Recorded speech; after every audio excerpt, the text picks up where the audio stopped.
Welcome to Kenton's videos. Enjoy the video. You begin by getting essentials out of the way quickly. Update the Quest 3 and connect to Wi-Fi because account creation and verification require internet access. Once done, make sure you have a separate Meta account email and password ready. Creating it on your phone or desktop saves time. Put on the headset, go to Settings, select Accounts, and choose Add Account.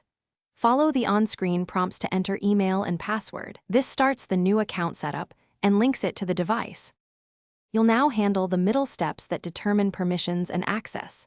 After signing in, complete two-factor authentication or email verification so the account is fully recognized. This prevents later sign-in blocks. Then configure app sharing if you want this account to use apps from the primary account. Make sure the primary profile has sharing enabled.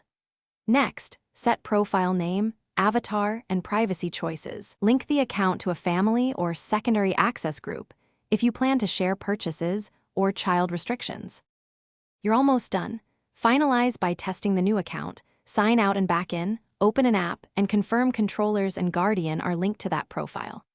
Make sure payment methods and privacy controls are correct so purchases and social features behave as you expect.